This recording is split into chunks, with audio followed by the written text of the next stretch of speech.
Let us begin.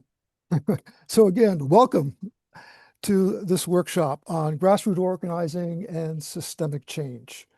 We have a lot of topics that we'll be covering throughout the workshop. Okay, well, we have people from a wide range of locations throughout the United States. Again, I want to acknowledge people from Pennsylvania, Oregon, Florida, Massachusetts, Maryland, California, Colorado, and there are quite a few people from Hawaii also. So welcome everyone to the workshop. We will be focusing on a lot of different topics, as I mentioned.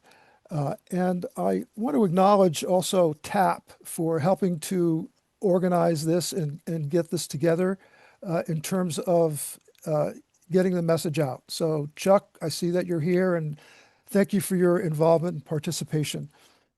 And also we've recently received a lot of different requests, as I mentioned, for getting this recorded. So that'll be available for you later on throughout the workshop. At the end of the workshop, we'll be sending this out to everyone. Also, we'll be sending out notes on communication skills and other things so that you can utilize this ongoingly for your grassroots development. So let's look at what we'll be doing throughout this whole workshop. This is not coming down like my other one. That's good.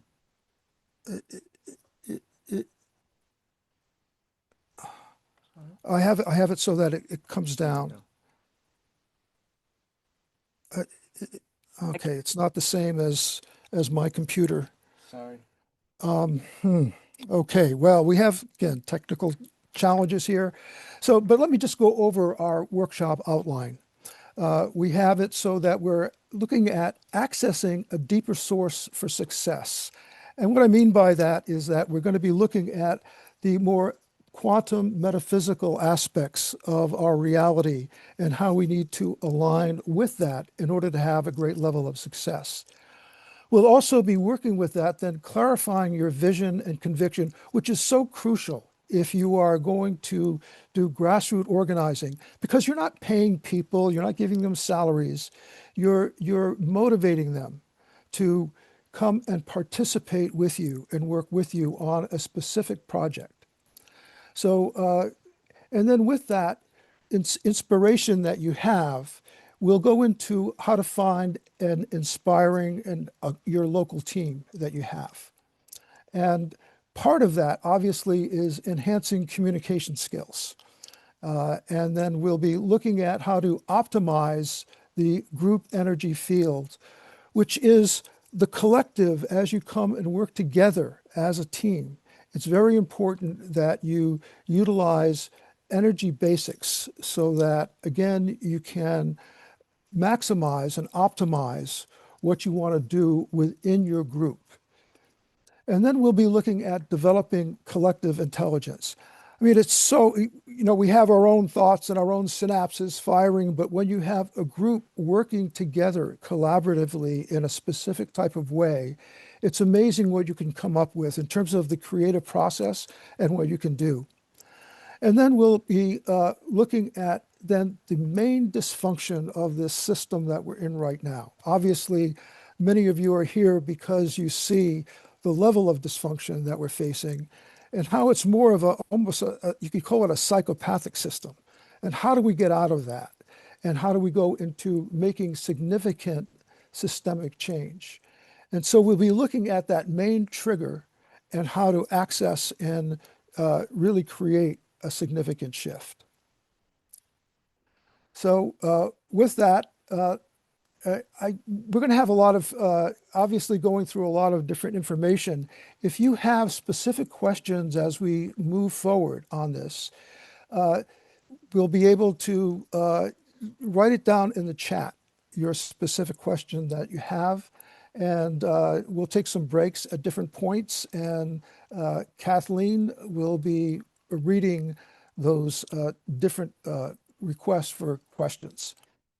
And at the end also, there'll be time for all of us to have a conversation and talk about things in more detail on a one-on-one level. So that'll be at the end of this presentation. Okay, so let's get into it. Let's start looking at then.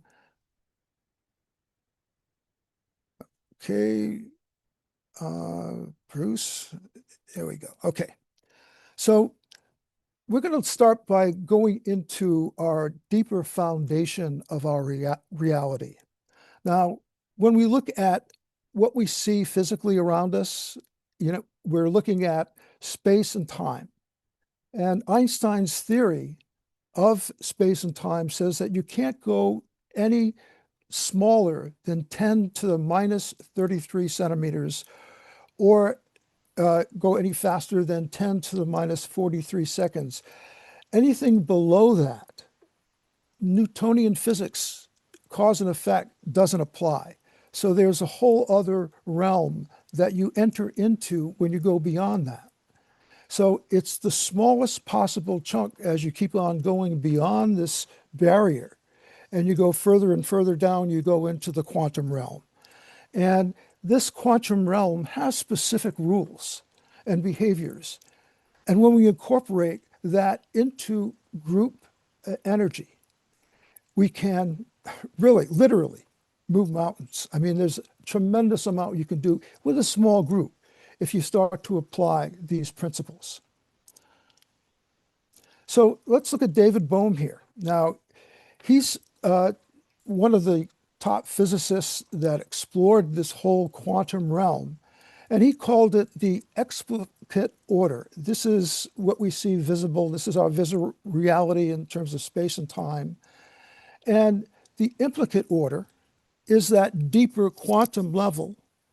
And basically, the reality is that we see comes from this deeper source. And things that appear separate for example, in our visible world, are interconnected in this deeper quantum realm.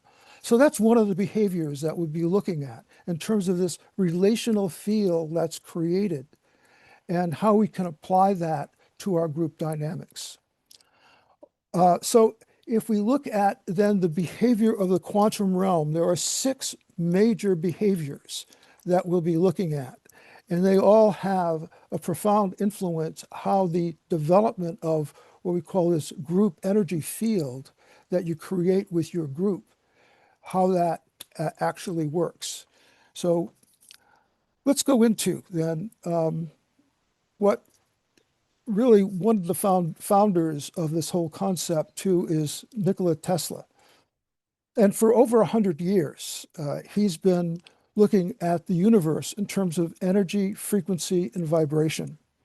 And I think because of what's been happening, we are forced to do that, to start to look at this deeper realm, this more spiritual aspect of our being, and how we can apply that on the physical plane here.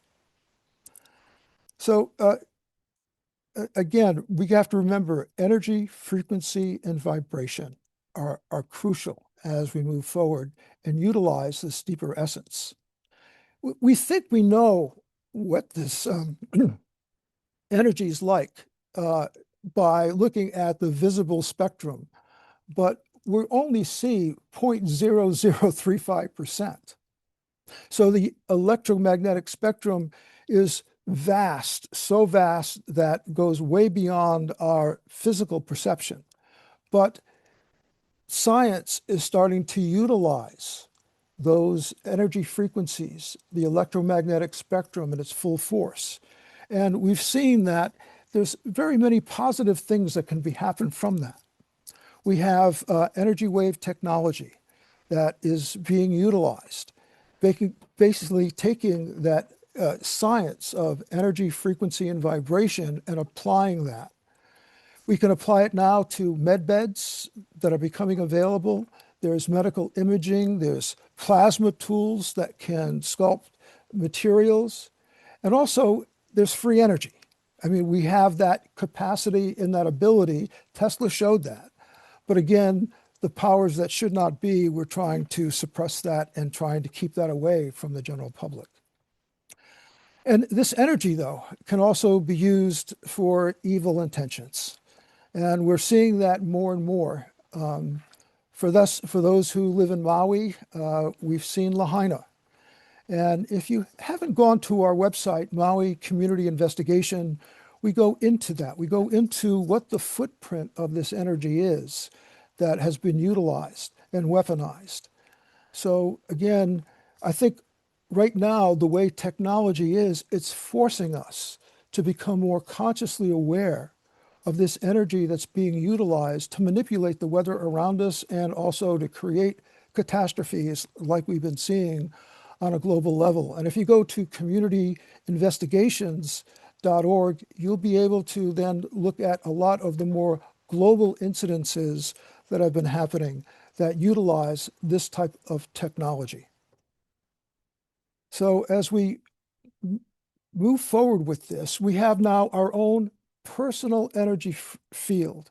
So we have basically, we are frequency and vibration, and we are generators of this. And we receive energy through the many antennas that we have within our body.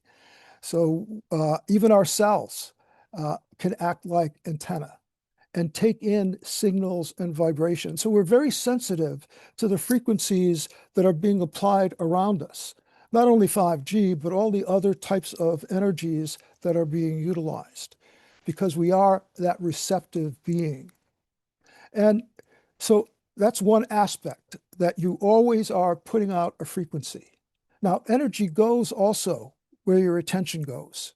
So again, if you focus on a specific thing, that's where your energy goes. So if I say, focus on your right toe, all of a sudden you become more aware, more consciously aware of the feelings and that toe, but it's always there. But again, by focusing your attention, you bring your awareness there. And this consciousness that we have actually shapes the energy field. And this is something that I think is extremely important, particularly as we look at the law of attraction and look at how our thoughts that we have, what we hold, how important that is. And our thoughts and feelings are linked on this physical plane. So again, if I say, think of a joyous moment in your life, or think of something that brings happiness, again, the image is associated with the feeling sense that you have with that. Or likewise, if I say, think of a tragedy, a tough time that you've had, again, your energy will go, again, aligned with that image and that conscious expression that's coming through you. So again, they're linked. And this is, again, all of these things are very important in terms of how we relate to other people and the group energies that we create. So with that, let's look at our personal energy in motion. So I'm sorry, this was supposed to scroll down, and because of our technical issues right now, that is not happening. But anyway, I'd like to just go through these different pieces here, again, that are very important in terms of your own personal energy field. Now, we are, as I mentioned, frequencies and vibration generators. So, and we have our own biological antennas, as I mentioned, and thoughts and feelings are linked in this realm. And energy goes where attention goes. And I'm repeating this because it's so important that we bring this more into our conscious awareness. It's so easy to kind of go into a mode of operation, focusing on the things on the physical realm, not realizing that there is this deeper essence that is operating. And so it's important that we become consciously aware of this personal energy in motion.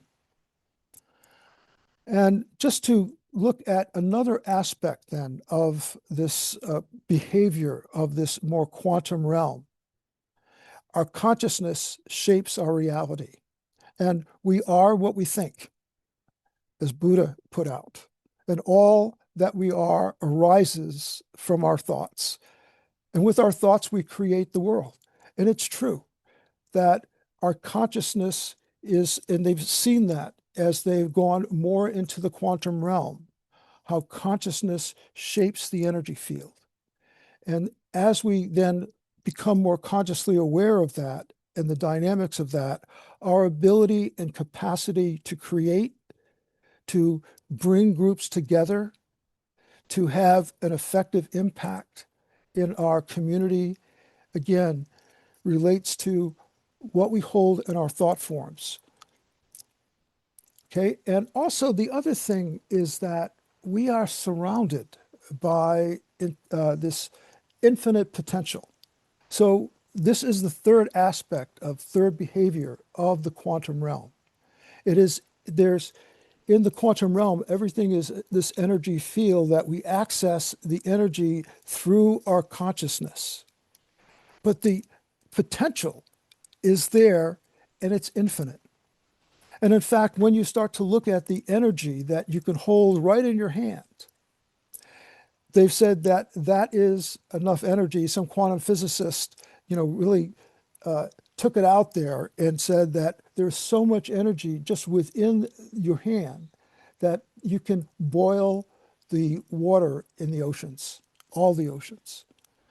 So again, when we see some of this energy, we see it through plasma, we see it through lightning, we see it through some of the effects that's been happening with a lot of the technologies that are being used for or against humanity.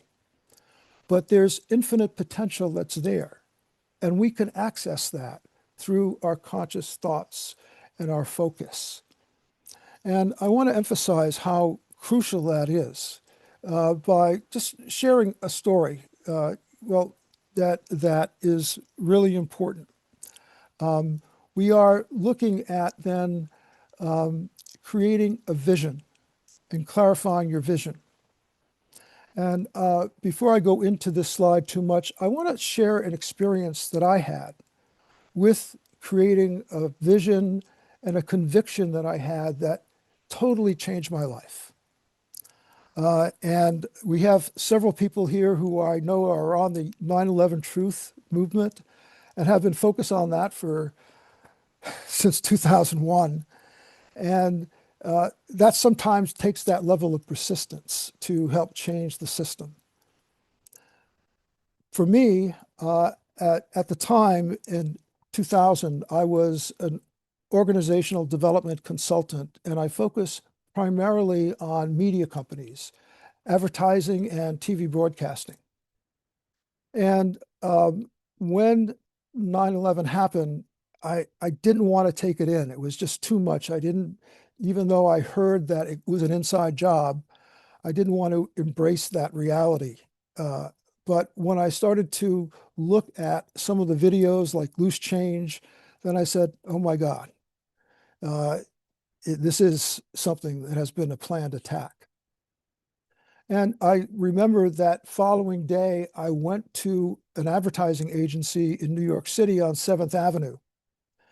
And the president of the advertising agency was showing me around about all their campaigns they had and what they've done. And he was he was so proud of this one campaign that he did with Dick Cheney and Rumsfeld. And there's a big picture of him with the two of them. And they launched this thing called Tamiflu. I don't know if you remember that, but when the bird flu came out, they came up with putting aspirins in some bottles, labeling it, and selling it for $40 a bottle. And they made a ton of money. They made millions of dollars. But that's what what he was most proud about. And I remember just going down the elevator, going to a park next there, closed my eyes, and I got that I will not support evil.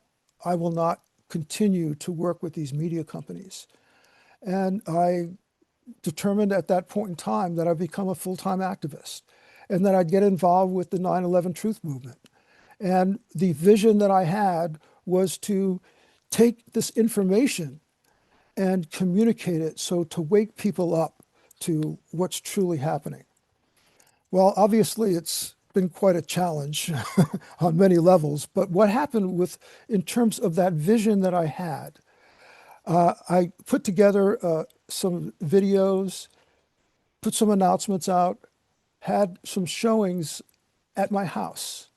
And there were 14 people that showed up my first time that we did this, but three of the people that were there had a real conviction. They shared the same vision and they felt like, yes, let's do this. Let's communicate this. Let's get the truth out. Because if we do, maybe that'll be the Achilles heel of this corrupt system.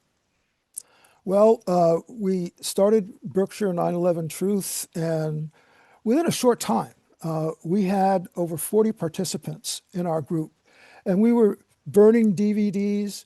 We handed out 18,000 DVDs throughout the Berkshire area. So people were starting to wake up, and then we started to work with other organizations in New Hampshire, Vermont, uh, Connecticut, and 9/11 Truth in terms of Boston was going strong at that time.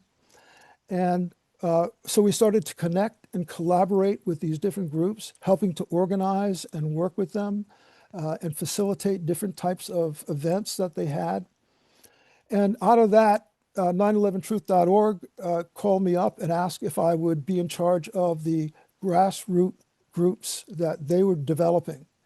And it was successful in terms of gathering groups and getting the information out there. We had, over a period of time, we had 286 grassroots groups throughout the United States and Europe.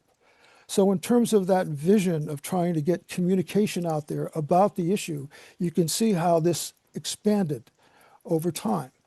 And I remember doing things like with Dennis Kucinich and Cynthia McKinney, we'd have them on phone calls, and we would have 2,400 people on phone calls. We didn't have the internet like we have right now. So it was quite a process in terms of orchestrating that. You know, think about the technical difficulties we're having right now with just getting this video out. I mean, it was really a challenge back then. And I think it's so important as we look at this to have some examples as to how this core vision that you have conviction and passion about can really create a real shift. And Bruce, why don't you come on over here and I'd like you to talk about your story that you had with the Shaka movement here in Hawaii.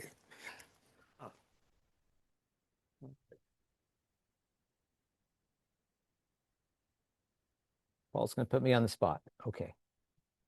Um, well, Maui had a problem. In fact, the Hawaiian Islands had a problem that we are the GMO seed crop capital of the world for corn seeds. There's 3 crop rotations a year here. And so all the biotech companies wanted to come to the Hawaiian Islands and set up their experimental fields and uh, produce the seed corn crop that feeds the rest of the world. But a lot of people didn't know that Monsanto's headquarters was here for that. And so we had a couple rallies. We were shaking a fist at the sky and, marching down the street and waving signs. But it was kind of like, what can a small group of people do to really have the greatest effect? What is it that we can pull off? And then I learned about the process of initiative, voters initiative, where you put things on the ballot. And we don't have a statewide initiative in Hawaii, but we got county-wide initiatives. So we decided to create the Maui GMO Crop Moratorium Voters Initiative.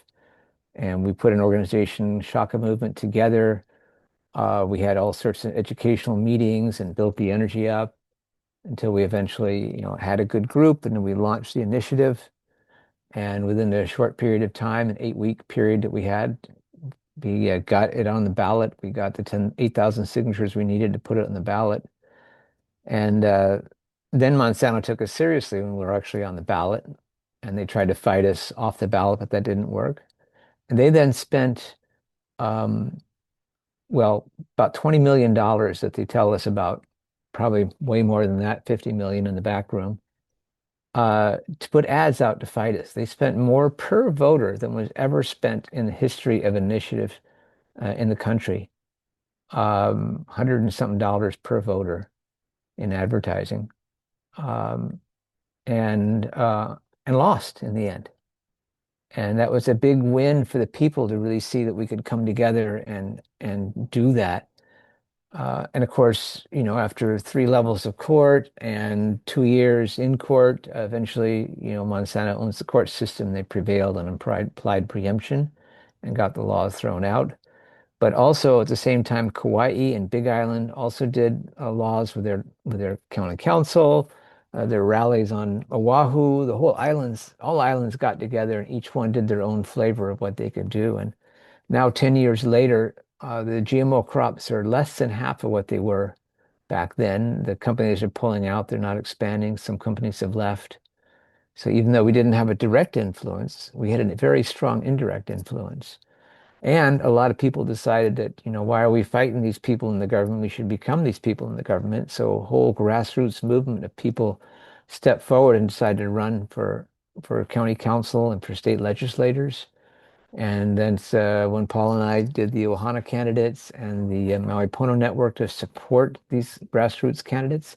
And after 2 election cycles, or 2 years, every 2 years, and 4 years later, we went from one grassroots county council candidate to 5 out of the 9. We had a majority. And for 2 election cycles, we held that majority in the county council. And so much great things happened when we had really good people, not just the corporate people in the county council.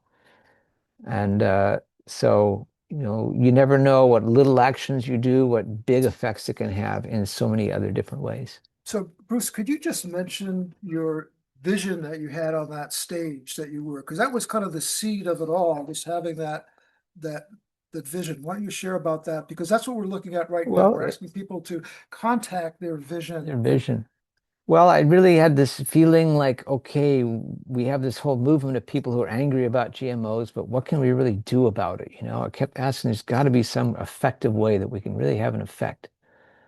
Um, uh, and then every year I do the Maui Earth Day Festival. So it was a Monday after the festival was done and everything was hauled away, and the only thing left was the stage. And I was waiting for the truck to come back and get the stage, and I was exhausted. So I just laid down the stage and said, okay, I'm finished. They can just wake me up when they get here, And I cracked on the stage where all these great speakers and, amazing things happened on the stage. And while I was in that sleep semi mode, I got this whole vision download of writing a law and gathering people together and having events and getting it on the ballot, and then doing the whole campaign and having road signs and banners and everyone falling behind. And I saw us winning in the polls. And then I woke up from that. I was like, whoa, is that like a download? Like, are you guys asking me to do that? That's the craziest thing I've ever heard. I'd have to be totally insane to try to pull that off. And then I went back and I told my wife and my best buddy Joe about this vision. And they said, "Yes, we see it too. We're going to follow behind you. Let's do it." And I said, "You guys are as crazy as me. Okay, let's do it." And I just, followed the vision that came through. I would get downloads and visions as we went, like it was time to do this, it's time to do that. I just like keep paying attention to the vision that would come and try to hold that the path of the visionary, because every movement has to have their visionary, someone holding that picture and seeing it. And everyone can say, okay, yeah, we see it too, and really everything that comes is because of spirit, however you call that spirit. It becomes spirit wants something to happen, is ready for it. The Hawaiian ancestors are there with us, the incredible, to grow GMO seed corns, you have to sterilize the soil. So you can't have one microbe in the soil. There's constantly spraying restricted use pesticides in the ground. All that's ending up in the reefs. It was a horrible situation. It still is. It's just lesser than it was, and a little bit more consciousness about it. But yeah, that answer it? That. All right.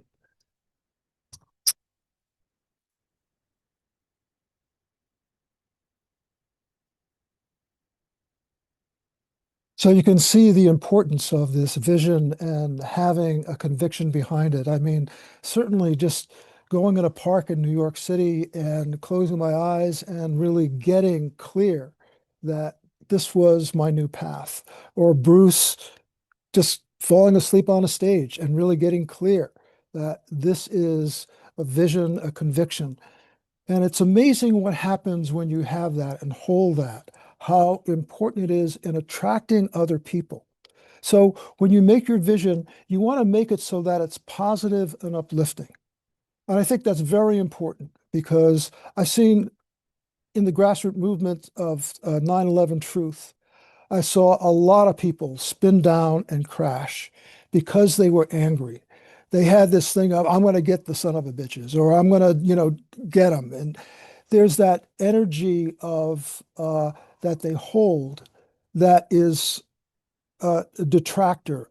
It separates people. People don't want to be part of that type of energy field where where there's anger and upsetness and and blame.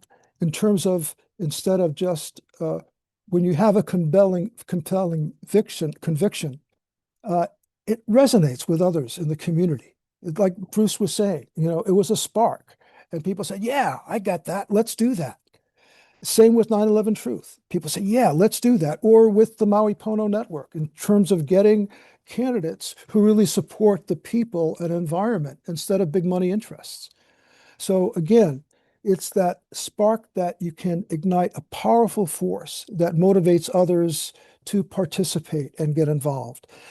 And so, seeing that this is a workshop, we're going to do a little exercise here in terms of focusing on that conviction and vision that you have for your grassroots organizing. So, what I'd like you to do is, I hope you all have a paper and pencil in front of you, or pencil or pen or something to write down your ideas and vision as we go along with this. So, and let's just take a moment here to do a little stretching because we're going to just go into this whole other mode of doing some introspection so that you can really get in touch with your vision. Again, this is crucial. Consciousness shapes the energy. And again, as we go into utilizing the more quantum realm, that's the way the energy behaves. So make sure that you have one that is uplifting, positive, and really gets to the root of what what you have passion for, what do you want to shift, what do you want to accomplish? Okay, so let's do a little stretching, in your chair if you want to, just take some deep breaths and, and stretch a little bit. Take some long, deep abdominal breaths, bringing the breath all the way down to the lower abdomen. That helps calm the mind and helps you to be more centered in looking at this vision that you have. Okay. So long, deep breaths. And as you take a breath, make sure it's a very deep one where you also expand your chest and you exhale fully. Let's do that several times. Just breathe deeply and then exhale.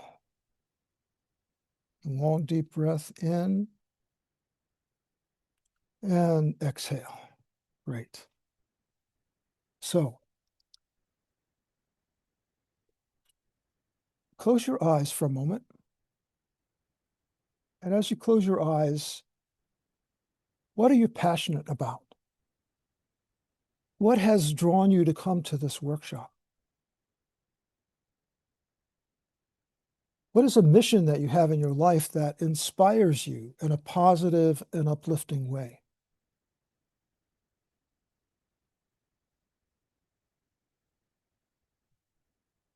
Just let what other images are there come forth.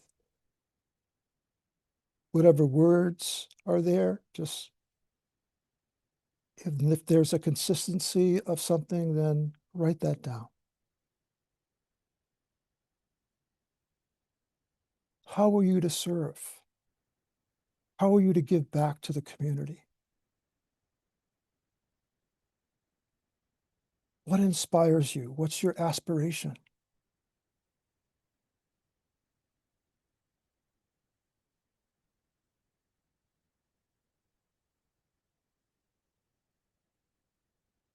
And just take some long, deep breaths and just stay with whatever image you have. And then when you're ready, you can articulate that. Just write it down. Whatever it is.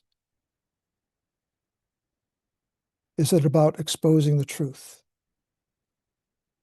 Is it about some type of working with our governance systems? Is it about a specific issue that's creating hardship that you want to shift and change for not only yourself, but for others? Okay. And when you're ready, why don't you come out of your meditation and open your eyes? And again, you want to make this be a spark to ignite a powerful force that motivates people. So again, it's not about, I want you to, help me sell this drink that I came up with. And, it's more selfish oriented or objective or monetary oriented instead of more community giving, serving. And when you do it from the latter, you will attract a lot more people to the vision that you have. Okay, so let's look at now how to utilize this vision that you have, and how do you move forward with that in a positive and uplifting way. So, so if you've taken time to clarify that vision that you have, okay, let's look at then moving forward with that. And this, again, is the spark that will help you find your team, your tribe, here in Hawaii, Ohana, your family, the group that you work with collectively. And it's so important that you have that sense of team and tribe with these people that you work with. And we'll go into some of the specifics on how to do that to assure that you have a powerful group working with you. So just again, go to events, different causes, and there's a lot of different groups and associations that may be in alignment, somewhat in alignment with your vision or partially aligned with that. There are rallies. There's so many protests that are happening too, especially lately, especially when we have No King's Day and other things like that. There are a lot of people who are participating, who are taking their time out for civic action. These are the people that you want to connect with in terms of getting your grassroots group together. And social media is a big one also, to try to connect with different groups, whether, there's so many different media outlets that, again, to try to utilize as many of those as you can to try to get a local group together. I would strongly have you come together personally with this group. I think it's very important when you find your team to have a group that you can work and collaborate together. We started this organization called in the Berkshires called Community Restart. In fact, that was quite a long time ago, 14 years ago. Kathleen Cardella, who's online here, was part of that, an integral part of it. And we're looking, though, for team players who have no ego and all share common focus. And we had that with Community Restart. And we would get together every Tuesday religiously. I mean, and we would share this big potluck. It was a wonderful community gathering. We would have, anywhere between, I guess it varied between 20 and 60 people every week that we'd have. And we'd have guest speakers come and talk about specific topics. And what we would do with that, then we would then, after the person made their presentation, talked about the issues, the challenges that we had, then we would get together with others and brainstorm and come up with solutions. And out of that, Community Restart had the first day center for the homeless and unemployed. We had 6 gardens throughout the city of Pittsfield that we converted empty lots into gardens. We were given 5 buildings so that we started a rehab facility for people coming out of detox, out of the hospital. We had a cot shelter, an overnight cot shelter in the wintertime. As you can see, there's a lot that can come from just getting together, talking about issues, and then how you can collaboratively work together to make it happen. But we had team players there, you know, and so it's important that with your team, you spend time with them, you connect as best you can, and then with that, you can really create something really special because you start to get into this whole thing of this other type of intelligence. Okay. But in order to do that, in order to have that group to be effective and to really have them be cohesive and work collaboratively together, you need to do these three interpersonal dynamics. And they're so important in terms of making sure that you keep focused on your overall vision and goals that you have. So, so let's go into some of these here. Unfortunately, I don't have the scroll down working, so we're just going to have to bear with this looking at all of them at the same time. But first of all, let's look at listening. Listening is so important because it strengthens your level of effectiveness in working with groups. And it's important that you have people feel understood and respected. That, I mean, just think of yourself. Think of the times when you were trying to communicate to someone and they start looking, they don't look at you, they look somewhere else and they look like they're bored. What does that do to the energy of the communication? It spins it right down really quick. So again, it's important that you listen because I'm sure you know what it's like when people are not listening to you. But when you do, it evokes compassion. It evokes your heart opens. You get to see things through their eyes. You know, and it's a real balance that occurs between male and female energy. You become now receptive, and there needs to be that balance. There's an old Scottish saying that God gave us two ears and one mouth. That means we should listen twice as much as we talk.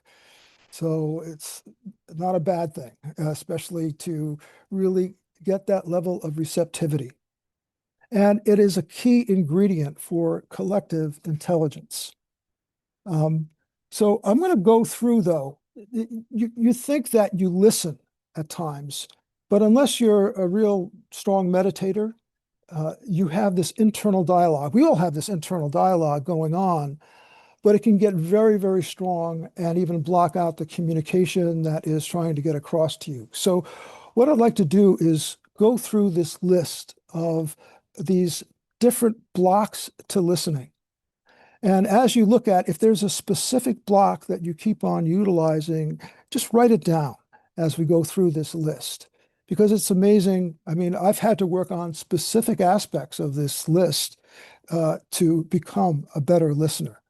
But once you do, and you have that level of openness and compassion, it's amazing what can happen. So let's go through some of this list here. So first of all, we have to realize that we have a lot of space in our consciousness. Basically, we can take in 140 to 160 words per minute, and yet the average adult can process only about 250, can process up to 250, 300 words a minute. So what do you do with that extra 150 word gap or 100 word gap that you have? You fill it in with internal dialogue often. And it's important that you not have that internal dialogue going and you have a level of openness and receptivity instead. But we get into these patterns. So let's look at some of these patterns. You start to compare. You say, who's smarter, or who's more competent, or who's more emotionally healthy.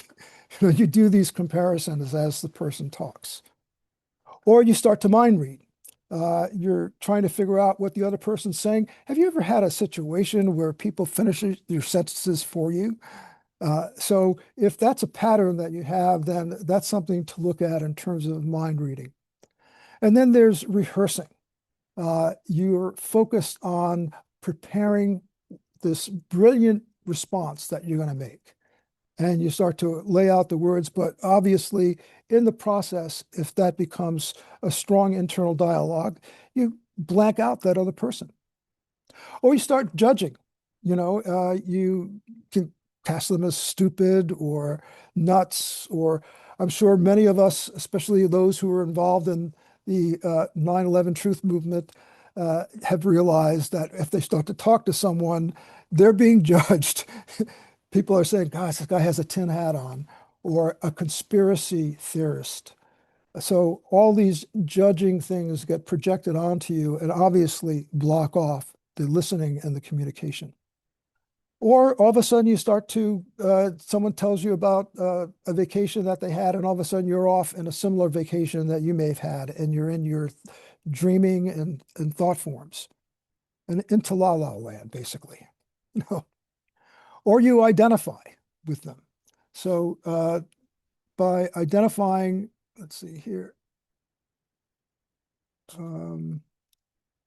Bruce, it's not moving forward here. So I want to click it to move to the next slide. Click the field here. There we go. Okay.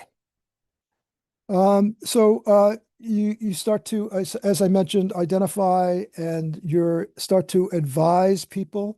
I mean, especially males, we have that tendency to fix things. So again, someone says a few words and all of a sudden you're off to, hey, they should try this. You should try this, do this, instead of really fully listening to what's happening and the emotion that's there also behind the incident that they're trying to describe.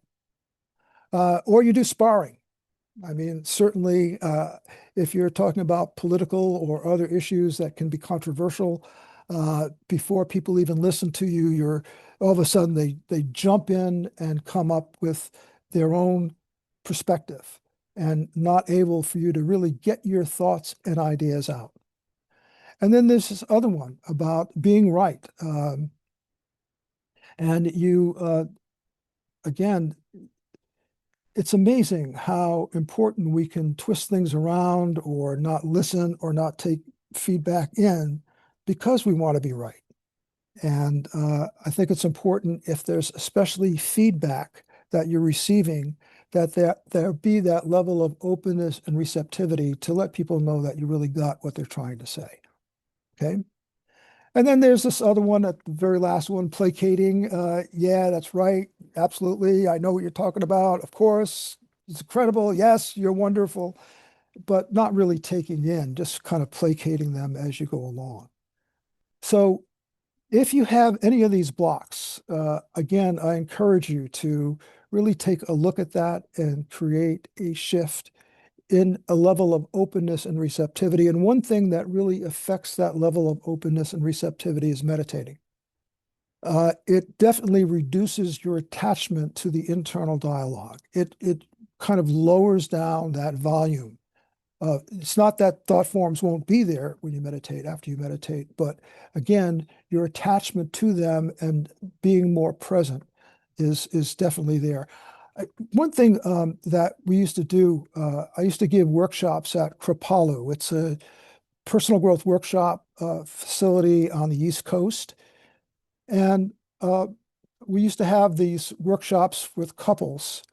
And I used to take the men, and first of all, we'd go through this whole exercise of practicing listening skills, and looking at these different blocks, but also creating it so that there's openness, receptivity, not judging the other person, but there's that blank space, that openness. And we would have then pair up someone that they've never known before, and we'd have one person talk about a significant issue that they're working on at this point in time. And they'd have 5 minutes to talk about that issue, but the other person would just be there and listen, be open and present, have compassion, have this level of acknowledgement, and not refute them in any way, shape, or form, but just be there for them in that listening process. And it was amazing what happened. People would sometimes to break out and start crying because they've got the realization or they have insights that they hadn't done with 2 years of therapy. So these are things by taking that time to really be open and listen and receptive, it can be really magical what can happen. And when you work together as a team, it's really important to have that level of collaborative effort between you so that you feel that there's that respect that's happening and there's this back and forth exchange. And that's when you start to feel like a real team member, when you have that level of connection and collaboration. So, blocks to listening. And it's a really important one. Even though we listen all the time, supposedly we've got to look at the blocks so that we truly become receptive. And meditation, again, is very important in that process. So let's go to the next one here, positive feedback. Now, you're working with grassroots groups, and these are people like in our grassroots groups are not getting paid. You may get a contractor to do something once in a while, like, your internet or something like that. But usually these grassroots groups are just people coming together with a common conviction and vision. And it's important that you give positive feedback to make sure that people know that they are going in the right direction. But it's also an important gift to give them because you're not paying them with money, but you can pay them with your compliments, with your support, with your acknowledgement, and encouragement to get on to do something that they want to do to contribute.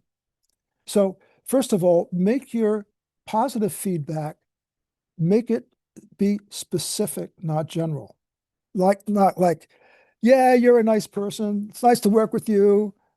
No. Yesterday, when we were out on that event, I was really impressed how you took the initiative just to get the chairs out, to get everything lined up so nicely. I mean, gosh, that was great. We really needed that support. Thank you. And make it immediate. Don't wait a week or even a couple of days. We have text. It's going to be that simple. Or give them a phone call. Or if you have an opportunity to connect with them, do so. And just acknowledge them for their contribution and what they've done. And if they've been working on a specific issue, let's say working on some communication issues, let's say they have difficulty, expressing themselves, and all of a sudden they're starting to be more clear in their communications and the way they articulate things. Acknowledge them for that. Again, it encourages them to keep on that track of improving themselves and getting better and better at what they do. And especially in this group context of volunteers working together, this is a very important piece to acknowledge. And you want to state things very positively, not negatively, not like, yeah, you used to be a real jerk, but actually, as I get to know you, you're getting better. You're not as bad as I thought you were. That is not a compliment. Okay, so make it so that for example, if they do a flyer, and they say it's improved, don't go in and just say, hey, it's not too bad. It's not as good as mine, the flyer that I did, but okay. No, you just say that here's how you improved. This is great. This is supportive. Okay, so again, positive feedback, again, making it immediate and be specific and do things that are uplifting. This is your payment to your team in a way, you could say. Okay, so let's move on to another one that I think is very important also if you're going to maintain your group energy field and also support them in keeping track to their overall vision and goals that you have as a group. So let's look at constructive feedback. Notice I say it's not destructive feedback, but it's constructive feedback. And that means it comes heart to heart. If you are, first of all, energy is communicated all the time. Our energy field, we are receptive to energy vibrations and frequencies. And if you put out an energy and frequency that is frustrated, angry, and you're saying internally, even though you're trying to be calm and nice, hello, inside you're saying, you jerk, you did it again, when are you going to learn? They will get the frequency and vibration, and that will really shut things down. So if you're really upset about something and you want to give someone feedback, don't do it while you're upset. Take time to calm down, take some deep breaths, do a lot of abdominal breathing, fully open up your chest in the process to help let go of tension. And then when you're ready, only when you're ready in that more centered space and you're open, then have the conversation. So make it heart to heart. And again, like positive feedback, it is well-timed. You want to make sure that you're not going to do this in a group setting. If it's something that has to do with some type of personal feedback, make sure that it's done in a private setting where there's enough time for them to receive that feedback and also receive and also to give any feedback back to you if necessary. Okay. And as I mentioned, it's a private setting, and you want to declare your intention as you begin. You can start off, our relationship is important to me. I don't want to do anything to get in the way of our working relationship together, so I want to touch on this issue. Or I know that we're all focused on trying to do a great job and accomplish our goal and our initiatives, but this is possibly detracting from that. And let's talk about it. So you can see that's a very different approach than coming up and being angry and having, your agenda and blurt it out. And you want to make it descriptive, not evaluative. You describe the facts that took place. Do not make evaluative comments which labels the other person's behavior. Okay, you want to stay away from that. And you don't want to say that you're so rude and offensive with people and make a statement like that. Instead, make it specific. During our street action, you confronted the construction workers in a way that made me uncomfortable as your yelling persisted. See, so it gives, a whole different context so people can zero in on the specifics of what you're talking about. Okay, then.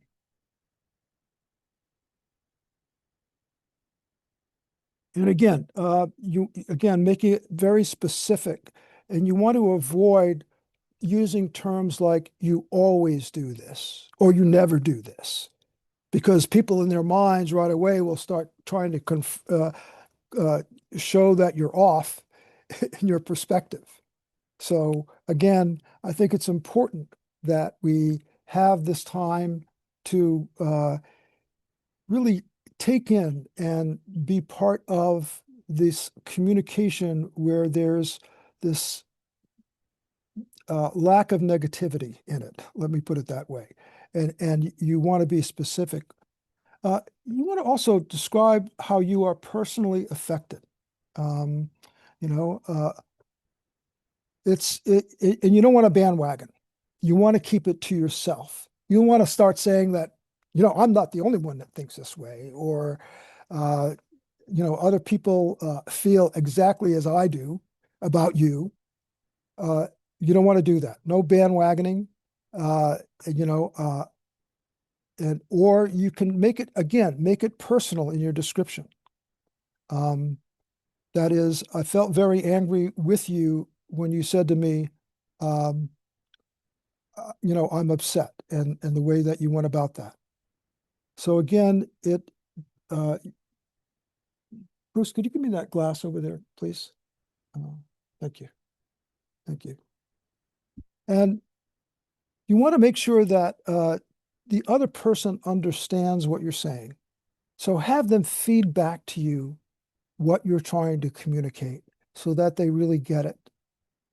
And Then once you see that they really have, yes, I need to be more clear in my communication, or I mean not to create this, emotional upheaval because I'm upset about what's happening. No, I don't want to start yelling at other people, or you just make it so that you have then the person checks to make sure that they've heard what you said, and from that, then you make a specific request, you know, to say, okay, let's work on this. If you feel that you start to become upset and angry, just take some deep breaths, move out of the situation for a little bit, and you come up with a plan, a solution to support a different type of behavior. And then you listen carefully to feedback. Now, I know we've gone over a lot in terms of listening, and giving positive and constructive feedback. So we'll be giving out handouts on this, and let's see, before we go into group energy fields, I want to see if there's any one who has any questions. Kathleen, is there anyone on the chat that you want to read their comments to? You're going to have to address Larry for that one because I'm having tech difficulties as well. Okay, well, Giovanni says that I feel like the art of communication and conversation is being lost because of TV, cell phones, etc. yes. So someone asked the question that the art of communication is being lost because of cell phones and internet, and how we're doing this digital communication. And I agree. That's why, I mentioned, like, for us, for Community Restart, we had a potluck every week, and we would gather on a regular basis. And just like with our team here in Hawaii, we always are connecting and working together on a personal level. So you want to do that as much as possible. And the advantage of having a local grassroots group is it allows you to do that. It's not like we are right now, scattered throughout the United States in all these different areas. So again, when you have that ability and capacity to do that, it's important because we want to have that energy exchange and support. And that really helps also with clarifying your vision and how you're moving forward. And especially important when we get into things like, working with collective intelligence is another piece. And it's important that that be together as much as possible also. Any other? Okay. So good. That's our question for so far. So let's move into now. We have basically your vision, where you want to go. You have ways of connecting and collaborating with your team. You have communication skills to support that group energy so that it can be cohesive. But there's other aspects to this group energy field that I'd like to go into. So let's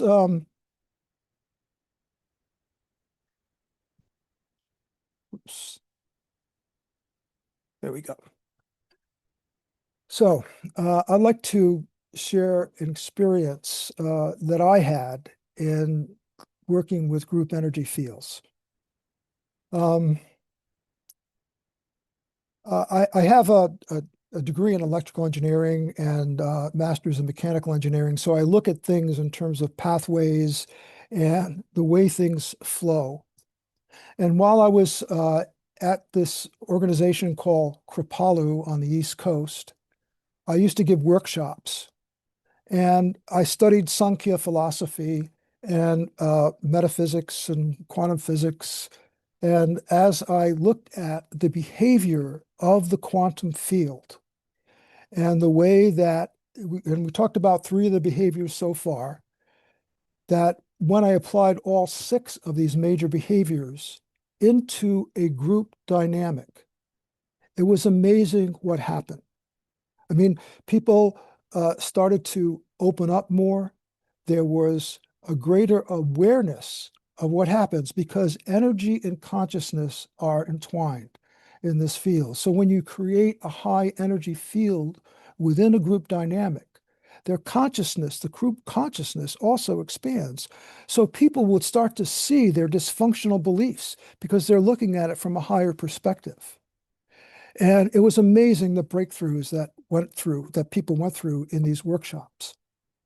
And as people attended, we got people who own companies, who were managers of companies, and they say, gee, can we bring this type of dynamic in our own organization? So I started a consulting company with my partner, Christine Warren, and we really got into doing this organization on primarily working with media companies because we wanted something that would be impactful. So we wanted to obviously work with companies that shape consciousness because consciousness shapes the energy fields. So we want to get down to the essence. So we started working with advertising and TV broadcasting stations.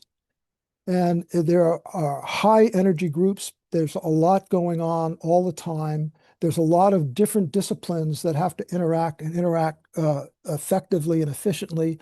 There has to be a smooth transition in terms of ideas and creativity in the process. And when we applied these different types of energy dynamics, quantum energy dynamics into the group field, it was incredible what happened. These ad agencies started to win a lot of awards. I mean, we had a lot of advertising agencies that we work with. I work with over 70 ad agencies and over 30 TV broadcasting stations. And that was my main focus, my main income and my main profession that I was focused on. And also giving workshops at Kripalu occasionally too. But again, working with this group dynamics, it's incredible what can happen when you start to apply these basic principles of energy. So let's look at these 6 characteristics of energy. Well, as I already mentioned, that it's relational, it's holistic, as that quote from David Bohm shared, that, we are dealing with this holistic, interconnected field. Einstein used to call it spooky actions at a distance because once you affect one thing in one part of the field, it automatically affects a similar thing on the other side of the field. So, and it happened instantaneously.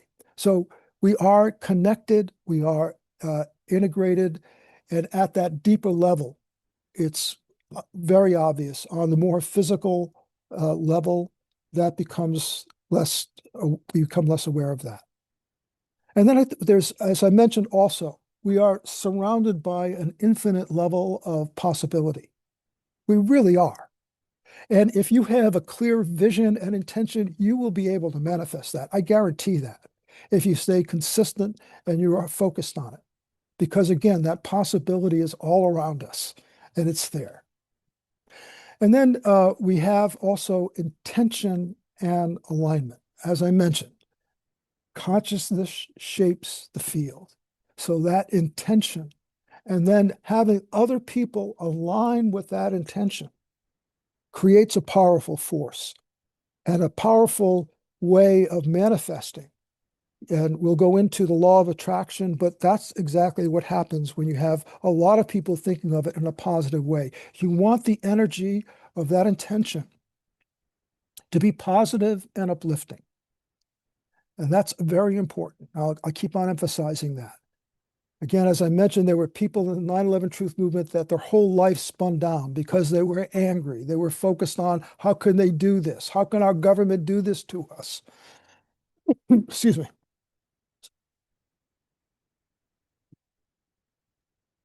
So, intention.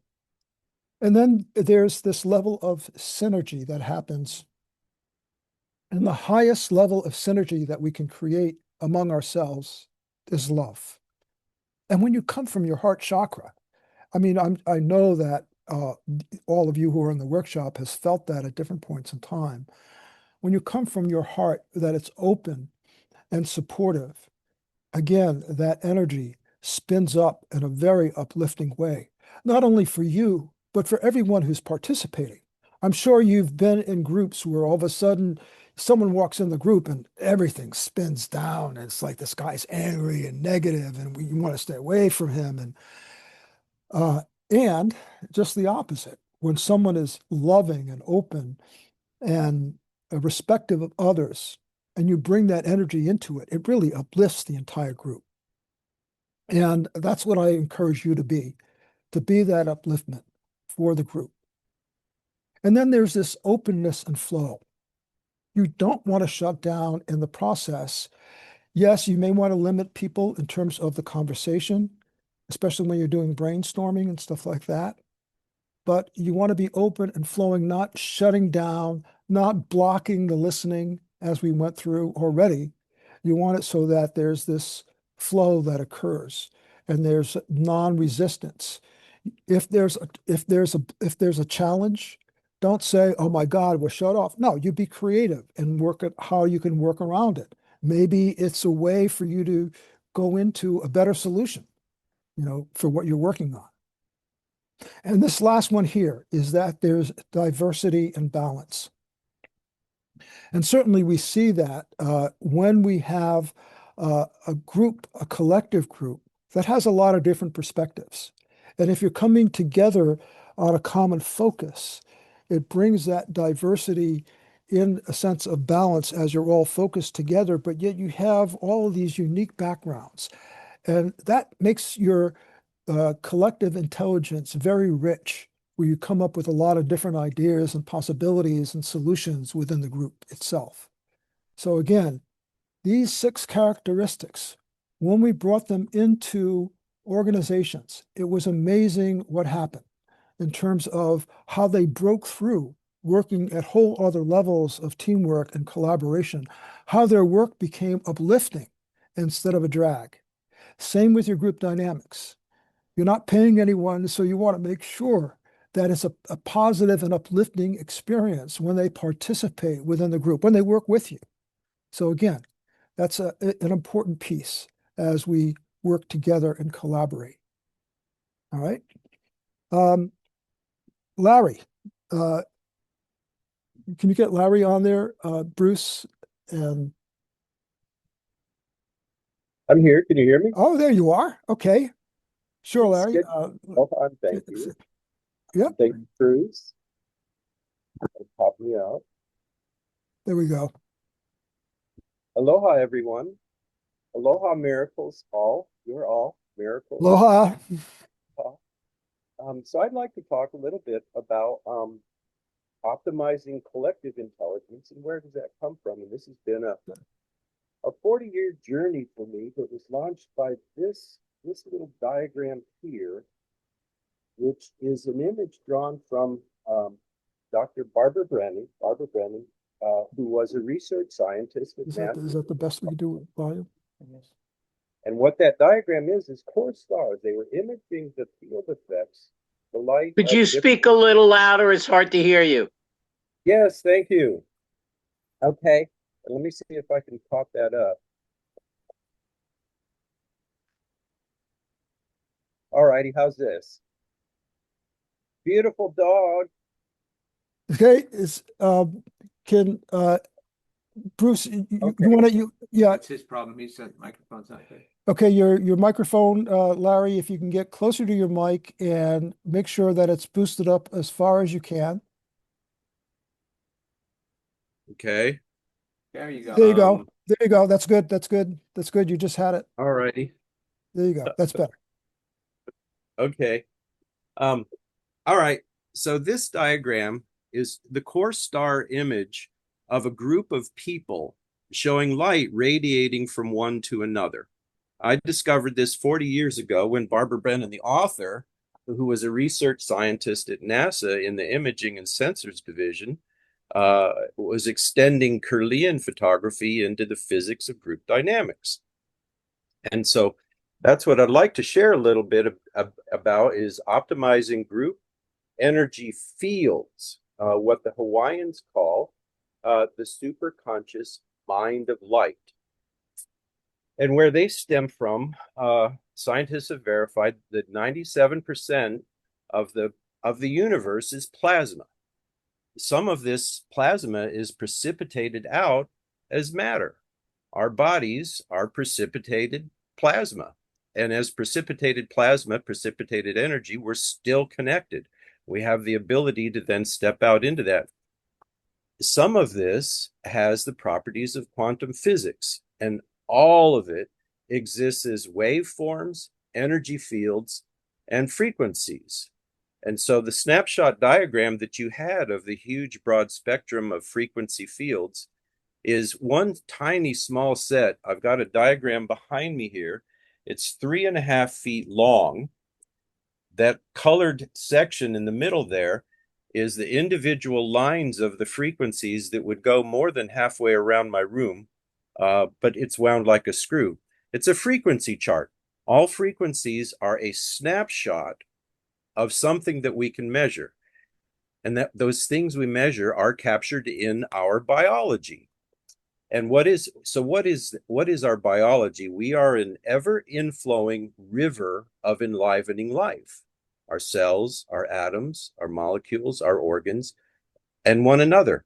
So that ever inflowing river of enlivening life exhibits energy field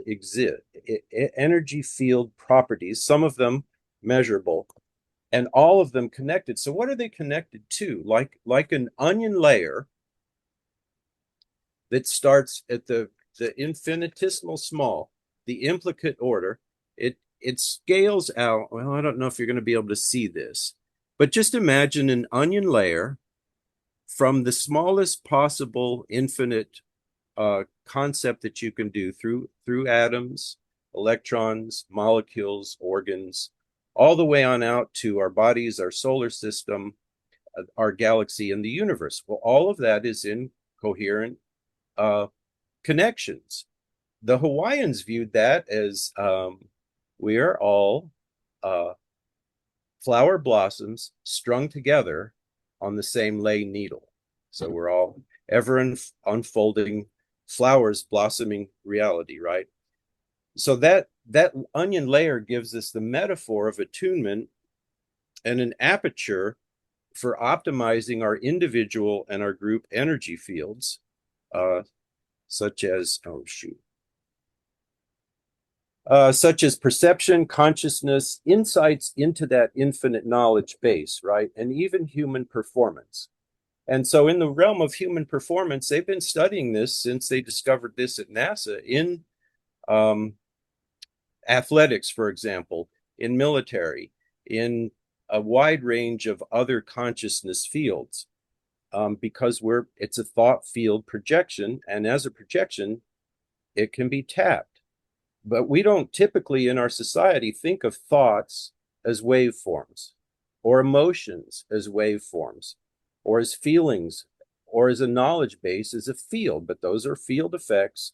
The body of knowledge, any given body of knowledge, such as law, is a field effect. It's out there, it's tappable, and it comes with skill sets.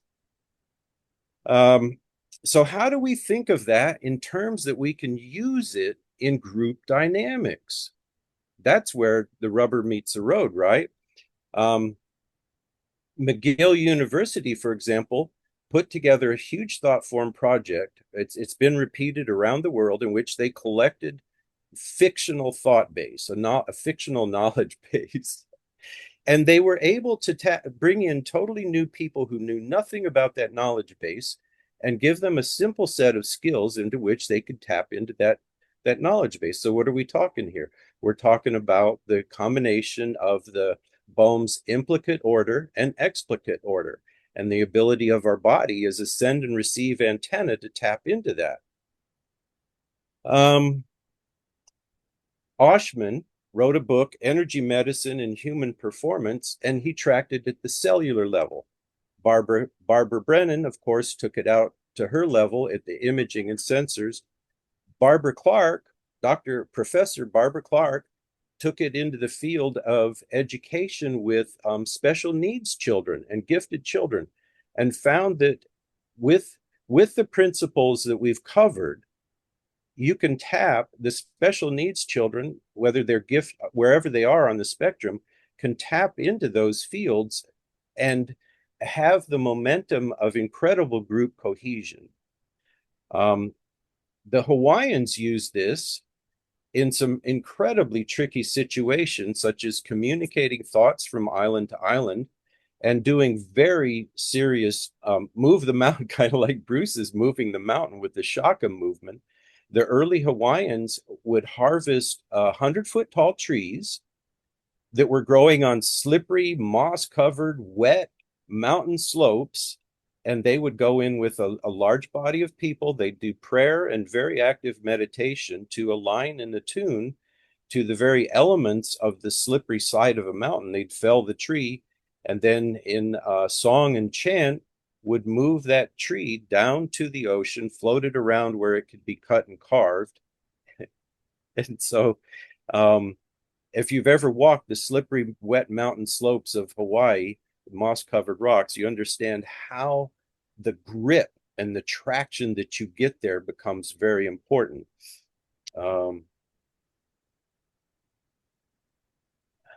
There's a group, descendants right now, called the Mopai, and they use this to tap into the fields in incredibly tangible ways, such as deflecting physical matter, igniting fire. They took their cues from the people they studied in history who were called the Bon. The Bon had an 18,000 year history recorded. They're still practicing, still learning. I mentored for 2 years under a friend who'd been there for 18 years studying under them. And they, for example, have their attunement and alignment with the implicate and explicate order to such a degree that they can sit and meditate in a circle with a 4-foot bowl of water in the middle of them, and with their conscious connection to the filaments of plasma in the universe, can swirl that bowl of water without touching it with their body. No feet, no hands or anything. They are there to move the waters and grow their soul in that direction. The heart math, of course, has shown how this can be totally global. And then if you want to check into quantum coherence and consciousness experience, Mei Wan Ho has some wonderful writings on quantum coherence and conscious experience. And so that's what I wanted to share is the joy and delight of seeing this in action in Hawaii from a physics level. Here, want to get me back down on there. Thank you, Larry. Appreciate it.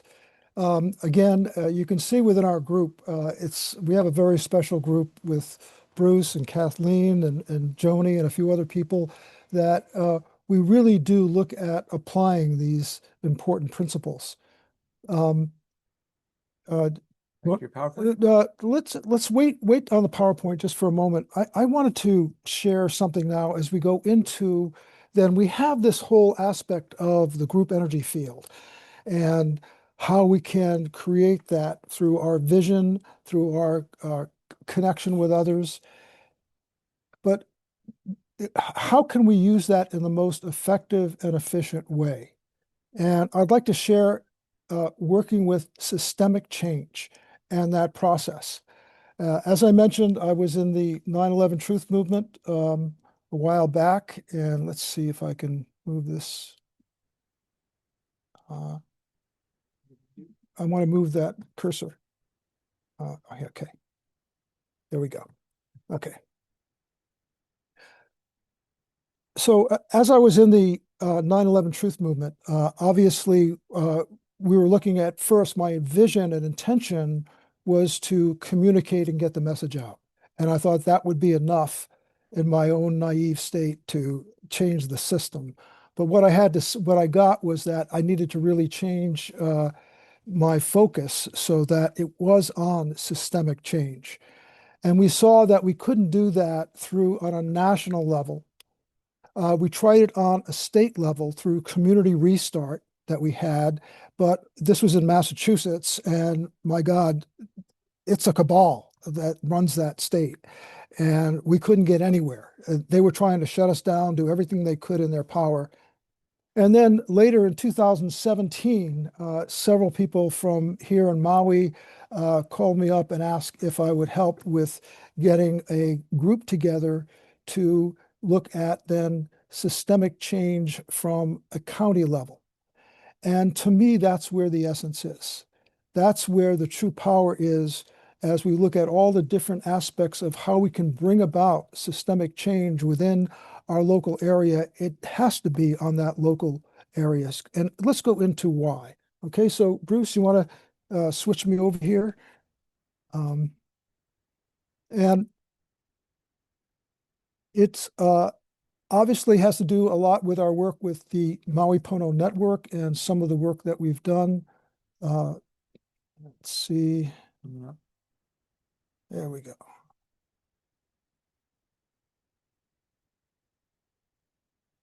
Okay, great. So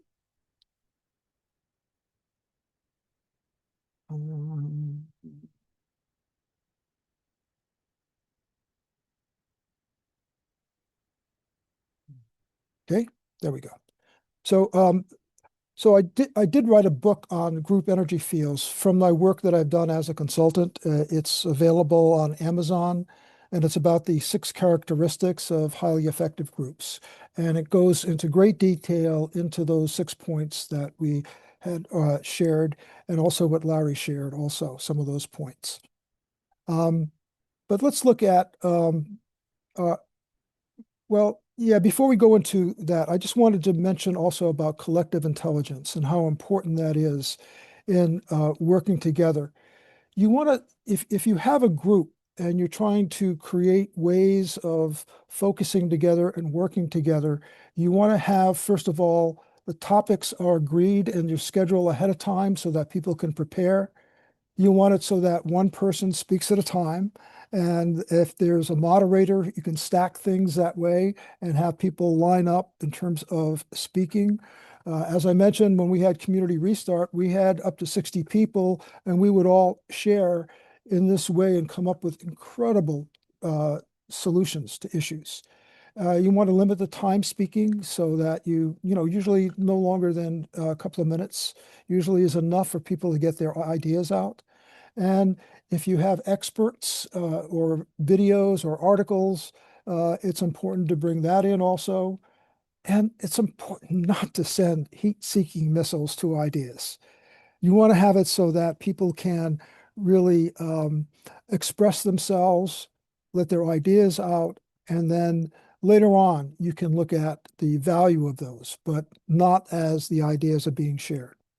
And you take notes, and you then review and prioritize suggestions and come up with an action plan. So this little basic method works wonders in terms of getting the very best ideas out from your group. Again, it's so much better than having an individual come up with the ideas and things. You want to have it so that it's a collective process. And with that, you can then utilize the law of attraction. Now, every thought we hold has a frequency, as we have been talking about. And we are broadcasting these signals all the time. And the vibration we send extends out to the quantum level, where it attracts similar energy. So in other words, when we have a vision with conviction that's positive, we are sending that out not only on the physical, but also on the quantum level. And there it will attract similar types, frequencies, and energies. It will help you attract other people in your group or other situations that will support your goals and objectives. Okay. And if you think about your goal with love and excitement, the universe works with you. It'll support that vision that you want. But if you are angry about something, it will help manifest what you're angry about. Okay. So again, you want to keep it positive and uplifting. And this energy that we put out is attractive, not only to other people, but also to solutions and other possibilities that'll come in that you're not even consciously aware of at this point in time. All right. And And as I mentioned, we're dealing with a systems issue. You know, and when we, as society, we are shaped by our education, medical, monetary, media, technological systems, all of these things shape society in a particular way. Now, right now, we have a very dysfunctional system, one that is obviously moving the power to an elite few and making it so that the rest becomes subservient in some way. But we can get to that. We can help change that system because if you look at all the overall writing system that we have, it's government. But the global federal and state government is dependent on local. For us, in the here and now, this area where you live, this is what they're dependent upon. So local government is the key to real systemic change. It will create a societal shift.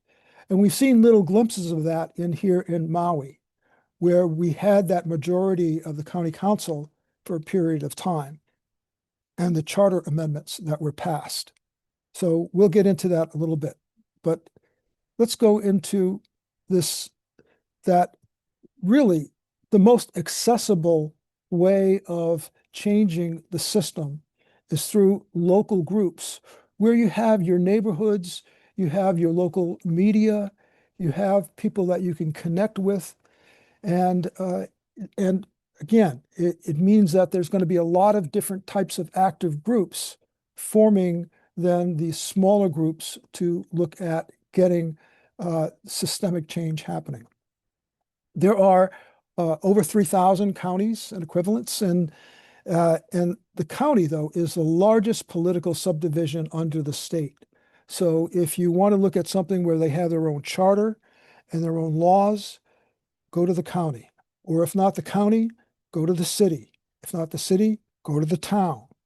Again, all of these municipal types of governance has a key thing within each one of them that it's important to realize. We have more control with the messaging on a local level. And again, it's the local issues that stirs passion. But the key then to take this energy that you have from your grassroots group, from your focus that you have, is to go into looking at getting a majority of the county board or supervisors in your local area. These are the people that control the legislation. These are the ones that write the laws and control the budgets. They control where the power goes, how it goes. So this is a key group to get that majority.